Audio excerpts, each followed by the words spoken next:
UP city news.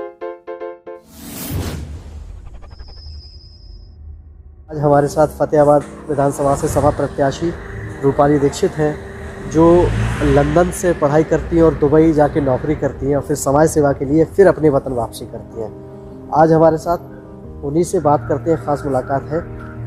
Rupali जी, थोड़ा सा पहले अपने बारे में परिचय दीजिए, फिर मैं आपसे आगे क्वेश्चन पूछूँगा। मेरा नाम रूपाली दीक्षित है। मैं फतेहाबाद विधान से सपा की प्रत्याशी हूँ और मेरा जो स्कूलिंग हुआ है वो जयपुर से हुआ है। ग्रेजुएशन पूरे सिम्बाइसिस से हुआ है। MBA मैंने कार्डिफ यूनिवर्सिटी से की है। MA मैंने लीड्स यूनिवर्सिटी से की है।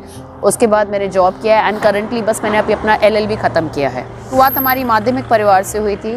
पिताजी मेरे पिछले 14 साल से जेल में हैं, एक उम्र कैद की सज़ा काट रहे हैं। लंदन से पढ़ने के बाद रूपाली जी, आपको ऐसा क्या लगा कि इलेक्शन में आके आप यहाँ इलेक्शन लड़ती हैं?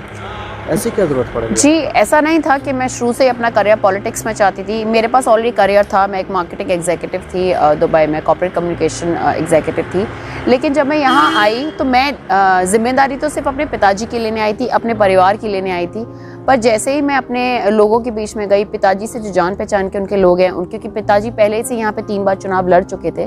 जब मैं लोगों के बीच में गई तो रियलाइज़ हुआ कि उनको भी मेरी उतनी ज़रूरत है। रूपाली जी, आप 2017 से मैं देख रहा हूँ पॉलिटिक्स में आप हैं। 2017 से आप टुंडला में भी कोशिश की थी कि टिकट मिले, लेकिन बीजेपी ने नहीं दिया। तो 2017 से लेकर के अब तक कैसा लगा? और अभी इस इलेक्शन की हम बात करें तो अचानक टिकट किसी और को मिल जाता है, ठीक है, जहाँ उम्मीद थी आपको टिकट नहीं मिला, लेकिन फिर अचानक आपको टिकट मिल जाता है, तो वो कैसा फील? देखिए, मैं राजनीति को बहुत स्ट्रेट फॉरवर्ड समझ रही थी, बट वो एक केमिकल लोचा है। केमिकल लोचा है, यकीन माने। आपको इतने लोगों को सैटिस्फाइड करना होता है कि आपको ये भी नहीं पता कि वो सैटिस्फैक्शन हमें किस भी बात का देना है। इलेक्शन होता तो 15 दिन का है, लेकिन लोग भूल जाते हैं कि 5 साल की सफरिंग होती है। इलेक्शन होता तो 1 महीने का है, लेकिन लोग भूल जाते हैं कि 5 साल आपको वही चीज़ों को रिपीट करना है। और यही होता हुआ है कि इस विधानसभा में भी जब हम बात करें, 15-20 साल वही लोग रिपीट कर रहे हैं और लोग सैटिस्फाइड नहीं है। कहीं ना कहीं वही चीज़ें हो रही है। जहाँ तक बात यह है कि राजनीति मेरे लिए क्या हुआ या किस वजह से टिकट चेंज हुई, देखिए, मैं ये बात जानती हूँ कि मैं बहुत कॉन्फिडेंट थी कि ये टिकट मुझे मिलेगी, क्योंकि मैं कहीं ना कहीं उस फील्ड वर्क पे थी, लोगों से कनेक्टेड थी। टिकट कटना मेरे लिए एक बहुत बड़ा धक्का था, क्योंकि कहीं ना कहीं मैंने डिसाइड कर लिया था कि इससे आगे मैं अपना समय कहीं ना कहीं राजनीति में नहीं दूंगी, क्योंकि कहीं ना कहीं लोगों की उम्मीदें थी। लोग मुझसे उम्मीद कर रहे थे कि अगर इस बार बहन जी को टिकट मिल जाएगी तो हमारी जो उम्मीदें हैं, जो हमारी इतने टाइम से रुका हुआ है विकास का काम, स्पेशली यूथ और महिलाएं, वो कहीं ना कहीं। लेकिन आप कुछ समझते हैं ना कि भगवान की कुछ लीला होती है, लोगों का एक दुआएं होती हैं, वो एक ही दिन में जो चेंजिंग हुई। अच्छा, उस टाइम कैसे लगा जब राजेश शर्मा जी शर्मा को टिकट मिलता है जी, और आप उस टाइम क्या सोचती हैं कि ये क्या हुआ? यकीन माने, मैंने शायद मुझे लगता है 7 साढ़े 7 बजे। जी जी, मैं लखनऊ में थी और लखनऊ में सपा कार्यालय के बाहर खड़ी हुई थी और मैं ये डिसाइड कर रही थी कि मैं लखनऊ रुकूं या जाऊं।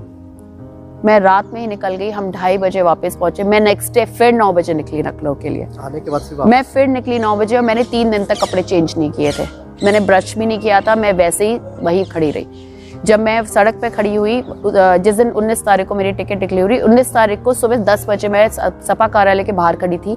माननीय अखिलेश जी वहां से निकल रहे थे और आप ये देखिए, जब इतने सारे आदमी हैं, उसके बीच में एक महिला खड़ी हुई है। पता नहीं ऐसा क्या हुआ, क्या वजह बनी।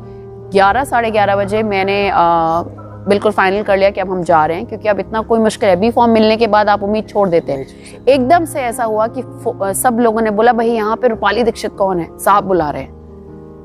और मैं गई, मैं हूँ। जैसे ही मैं अंदर गई वहां पे, मैंने बोला, जी सर। तो उन्होंने बोला, आप क्या चाहती है? बोला, मैं ये चाहती हूँ कि आपकी नई हवा, नई सपा का जो ब्रांड है, उस फेस का, मैं उस फेस को बनना चाहती हूँ। जो आप बदलाव चाहते हैं, उस फेस पे मैं बनना चाहती हूँ। आप एक यूथ है, मैं आपसे कनेक्ट होना चाहती हूँ। उत्तर प्रदेश की हर बड़ी खबर पाने के लिए डाउनलोड करें यूपी सिटी न्यूज के एप्लीकेशन को। अब प्ले स्टोर पर भी उपलब्ध।